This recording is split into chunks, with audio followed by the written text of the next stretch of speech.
स्वागत है।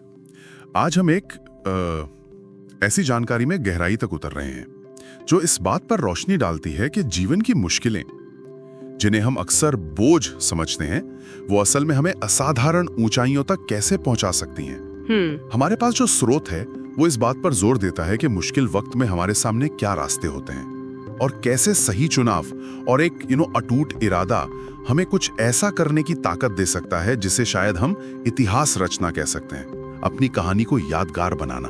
बिल्कुल। और ये संघर्ष, ये मुश्किलें, ये तो जीवन का एक अभिन्न अंग है। मतलब इनसे कोई बच नहीं सकता। लेकिन जो बात इस स्रोत को खास बनाती है वो ये है कि ये सिर्फ संघर्ष से बचने या उसे सहने की बात नहीं करता, बल्कि ये उसे अपनी छिपी हुई क्षमता को बाहर निकालने, उसे उजागर करने के एक शक्तिशाली औजार के रूप में देखने की प्रेरणा देता है। जैसे प्रकृति में भी होता है ना? हाँ बिल्कुल। जैसे बीज को भी टूटना पड़ता है पेड़ बनने के लिए। हाँ, ये एक दिलचस्प नजरिया है। स्रोत बताता है कि जब बुरा वक्त आता है तो आमतौर पर लोग दो तरह से प्रतिक्रिया करते हैं, या तो उदासी में डूब जाते हैं, हार मान लेते हैं, या फिर बस जैसे तैसे जीना सीख लेते हैं, समझौता कर लेते हैं। हाँ, ज्यादातर यही होता है। लेकिन स्रोत एक तीसरे रास्ते की तरफ इशारा करता है, तकलीफ को सहते हुए भी उसके साथ एक लक्ष्य तय करना और फिर उस लक्ष्य के लिए जी जान लगा देना। अच्छा। और स्रोत के अनुसार यही तीसरा रास्ता अपनाने वाले लोग अपनी कहानी बदलते हैं, जिसे वो इतिहास रचना कहते हैं। आज हम इसी सोच की बारीकियों को समझने की कोशिश करेंगे कि कैसे इस संघर्ष को अपनी सबसे बड़ी ताकत बनाया जा सकता है। सही कहा। और ये तीसरा रास्ता ही है जो साधारण और असाधारण के बीच का फर्क तय करता है ना? हाँ। स्रोत का तर्क है कि ज्यादातर लोग आराम या सुरक्षा के कारण पहले दो रास्तों पर ही रुक जाते हैं, लेकिन जो लोग दर्द और चुनौती के बावजूद एक मकसद को साध लेते हैं, वो न सिर्फ उस मुश्किल दौर से निकलते हैं बल्कि पहले से ज्यादा मजबूत होकर उभरते हैं। तो ये मुश्किलों से लड़ना नहीं है सिर्फ? नहीं, ये मुश्किलों के साथ बढ़ना है। अच्छा, ठीक है। तो चलिए इस तीसरे रास्ते को थोड़ा और खोलते हैं। स्रोत यहाँ फोकस या ध्यान केंद्रित करने की अहमियत पर जोर देता है। फोकस। वो बाज का एक बहुत शक्तिशाली उदाहरण देता है। सोचिए, बाज कितनी ऊंचाई पर उड़ता है, लेकिन उसका ध्यान पूरी तरह अपने शिकार पर टिका होता है। हाँ। चाहे वो नीचे जमीन पर हो या समुद्र की गहराई में तैरती मछली, उसे आसपास का शोर, हवा का दबाव, लहरों का उतार चढ़ाव कुछ विचलित नहीं करता। बिल्कुल, लेजर फोकस। हाँ, वो पूरी सटीकता से अपने लक्ष्य को भेदता है। और ये सिर्फ पॉजिटिव थिंकिंग नहीं है। नहीं, उससे ज्यादा है। हाँ, ये उससे कई ज्यादा गहरी बात है। ये एक सक्रिय रणनीति है, अपना ध्यान कहाँ लगाना है इसका सचेत चुनाव करना। स्रोत हमें यही करने को कह रहा है, अपनी तकलीफों, अपनी परेशानियों, अपनी सीमाओं के एहसास से ध्यान हटाकर उसे अपने लक्ष्य पर केंद्रित करना। जब लक्ष्य इतना क्लियर हो जाता है, हाँ, जब लक्ष्य इतना स्पष्ट और जरूरी बन जाता है, तो रास्ते की बाधाएं, जैसे बाज के लिए वो लहरें या ऊंचाई का डर, वो अपने आप गौण हो जाती हैं, उनका असर कम हो जाता है। तो इसका मतलब ये हुआ कि हमें अपना व्यू पॉइंट बदलना होगा। दर्द तो रहेगा, मुश्किलें भी रहेंगी, लेकिन हमारी नजर कहाँ है? एग्जैक्टली। ये तय करेगा कि हम आगे बढ़ेंगे या वहीं अटके रहेंगे। ये एक तरह से अपने देखने की दिशा ही बदल देना है। बिल्कुल, ये एक मानसिक अनुशासन है। देखिए, दर्द को महसूस न करने की कोशिश करना शायद अवास्तविक है, नामुमकिन है। हाँ, वो तो है। लेकिन ये चुनना कि आपका मानसिक स्पॉटलाइट किस पर रहेगा, दर्द पर या लक्ष्य पर, ये पूरी तरह आपके नियंत्रण में है। अच्छा, की ओर है। यहाँ एक और बहुत दिलचस्प बात सामने आती है जो हमारी आम सोच को चुनौती देती है। क्या? वो पुरानी कहावत है ना, उतने पैर पसारिए जितनी लंबी चादर हो। हम सबने सुनी है। हाँ, बिल्कुल सुनी है। लेकिन स्रोत इसे सिरे से खारिज करता है। वो पूछता है, भाई चादर छोटी क्यों हो? अच्छा, चादर का साइज क्यों नहीं बढ़ा सकते? वाह, ये सीमाओं के मनोविज्ञान पर एक बहुत तीखा कटाक्ष है ना? हाँ, स्रोत का तर्क है कि हम अक्सर अपनी क्षमताओं को कम आंकते हैं क्योंकि समाज, हालात या कभी-कभी हम खुद ही अपने चारों ओर एक अदृश्य चादर बना लेते हैं। हाँ, मान लेते हैं कि बस इतना ही हो सकता है। बिल्कुल, हमें सिखाया जाता है कि संसाधन सीमित हैं, इसलिए सपने भी सीमित रखो।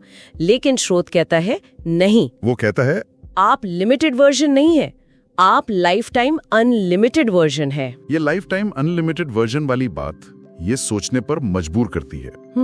इसका मतलब है कि हमें अपनी सीमाओं को एक अंतिम सत्य मानने की बजाय उन्हें विस्तार देने की संभावना के तौर पर देखना चाहिए।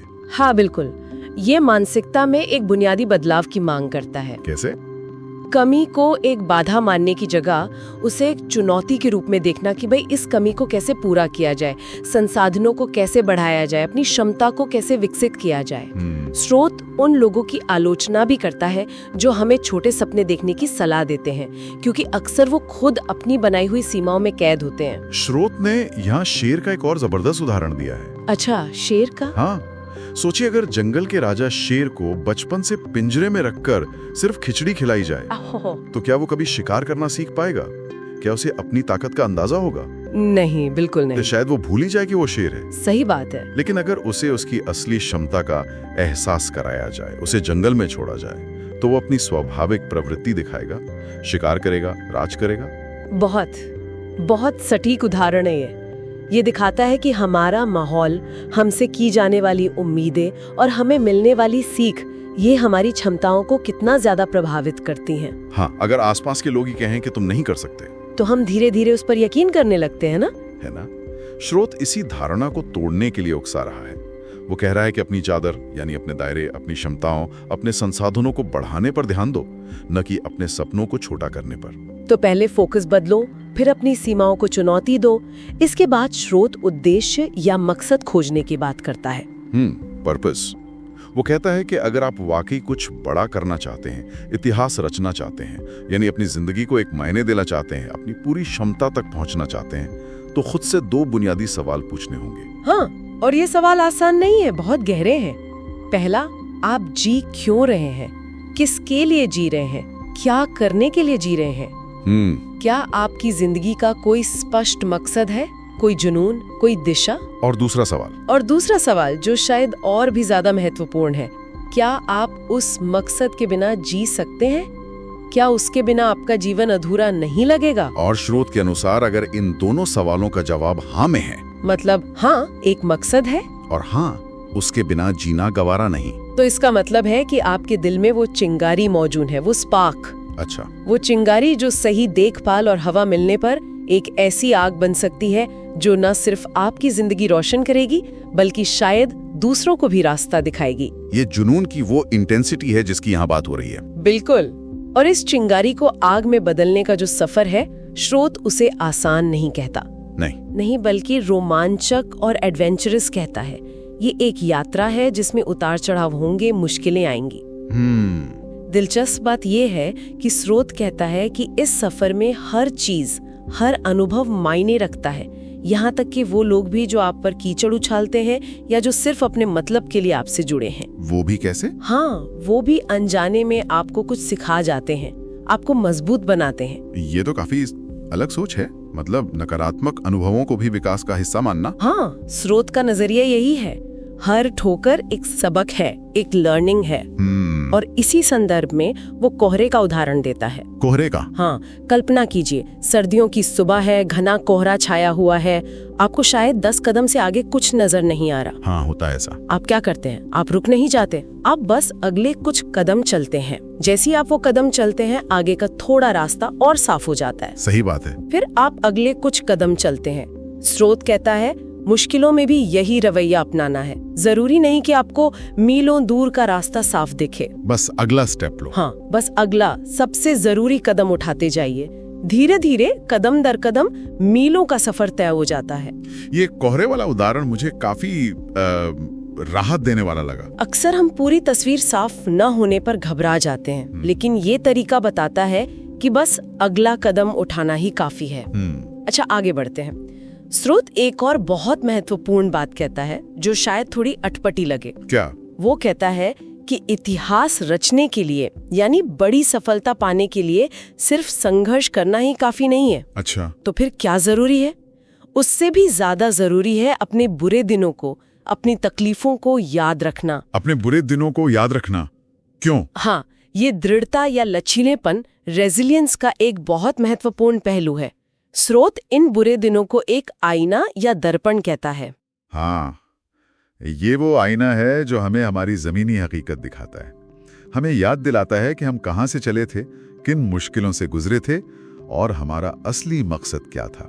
अच्छा, तो ये हमें ग्राउंडेड रखता है। हाँ, ये यादें हमें हवा में उड़ने से रोकती हैं, हमें अपनी जड़ों से जोड़े रखती हैं। तो ये यादें एक एंकर की तरह काम करती हैं। जब सफलता मिलने लगे या रास्ता मुश्किल लगे तो ये हमें भटकने से बचाती हैं और हमारे इरादे को मजबूत करती हैं। बिल्कुल, वो आईना या दर्पण मानो आपसे कहता है, देखो तुम यहाँ तक कैसे पहुँचे हो।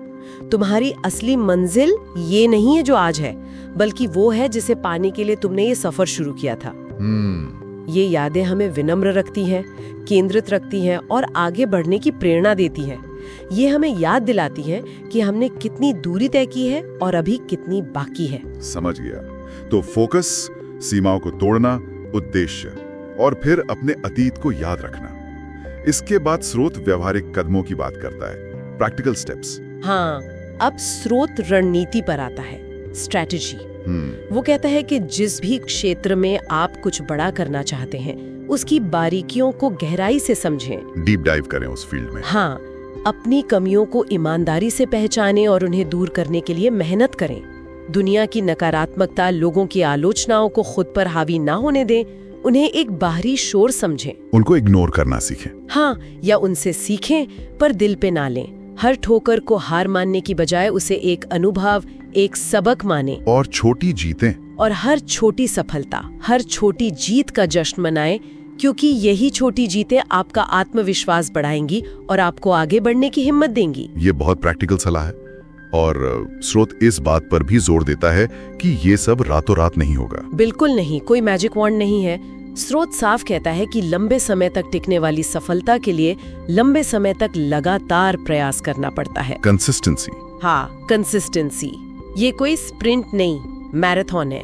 इतिहास एक दिन में नहीं बनता, लेकिन अगर ठान लो तो एक दिन जरूर बनता है।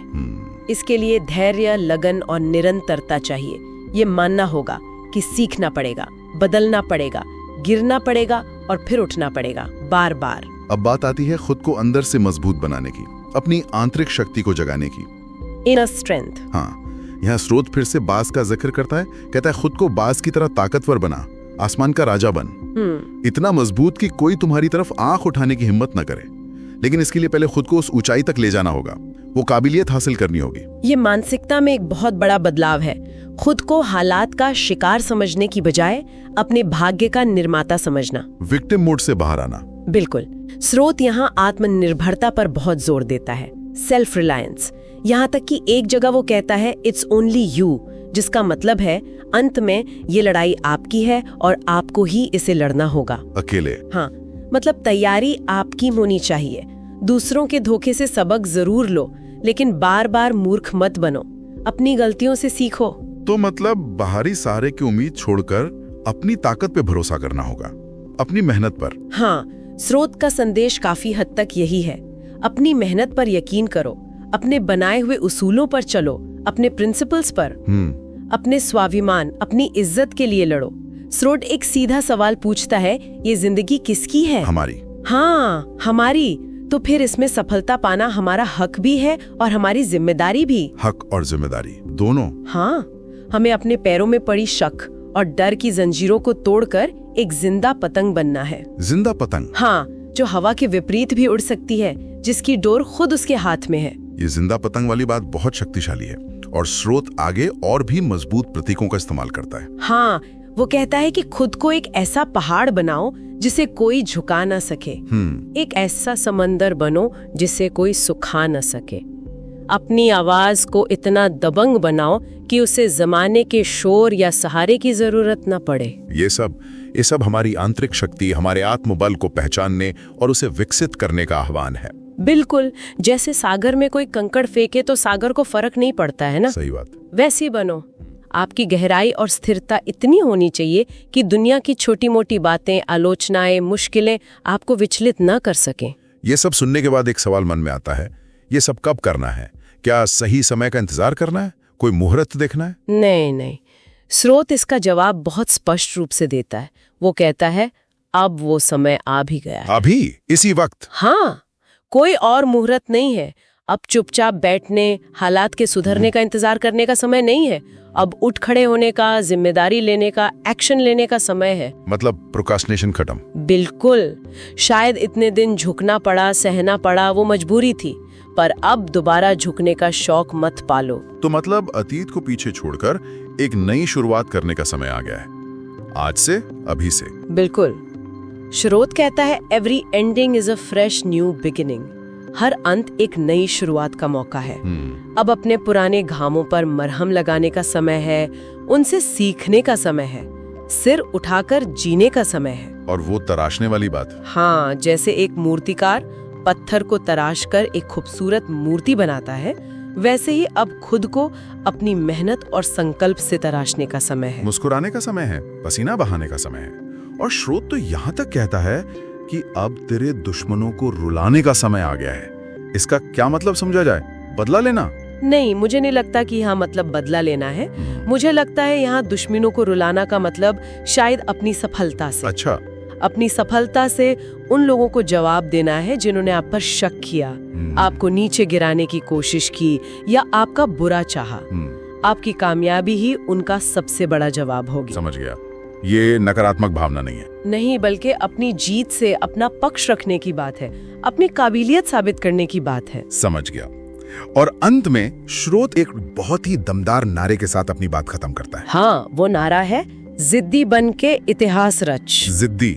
हाँ, लेकिन यहाँ जिद्दी का मतलब वो नेगेटिव वाला हठी या अड़ियल होना नहीं है। तो क्या है? यहाँ जिद्दीपन का मतलब है दृढ़ संकल्प, अटूट इरादा, अपने लक्ष्य के प्रति पूरी तरह समर्पित होना, वो हार न मानने वाला जज्बा। परसिस्टेंस। हाँ, परसिस्टेंस, डिटर्मिनेशन। श्रोत हमें फिर याद दिलाता है कि इतिहास एक दिन में नहीं बनता, लेकिन अगर ठान लो, अगर वो जिद पाल लो, तो एक दिन जरूर बनता है। मेहनत करके, जिद्दी बन के न सिर्फ अपना नाम रोशन करना है, बल्कि अगर संभव हो तो दुनिया में अपने देश का नाम भी रोशन करना है। तो इस पूरी गहरी बातचीत का सार क्या निकलता है? ये श्रोत हमें क्या सिखा रहा है? मेरे लिए तो सबसे बड़ा टेक अवे ये है कि संघर्ष जीवन का अंत नहीं, बल्कि एक शक्तिशाली शुरुआत हो सकता है। ये वो कच्चा माल है जिससे महानता घड़ी जा सकती है, बशर्ते हम सही नजरिया और अटूट इरादा रखें। आपने बिल्कुल सही समझा। ये श्रोत हमें सिखाता है कि मुश्किलों को सिर्फ सहना नहीं है, उन्हें गले लगाना है, उनसे सीखना है और उन्हें अपनी उड़ान का ईंधन बनाना है। Fuel for growth? एग्जैक्टली। या हमें अपनी खुद की बनाई हुई सीमाओं को चुनौती देने, जीवन में एक गहरा उद्देश्य खोजने और सिर्फ जीने की बजाय एक सार्थक विरासत बनाने के लिए प्रेरित करता है। ये मुश्किलों में रहते हुए भी बड़े सपने देखने और फिर उन्हें हकीकत में बदलने का आह्वान है।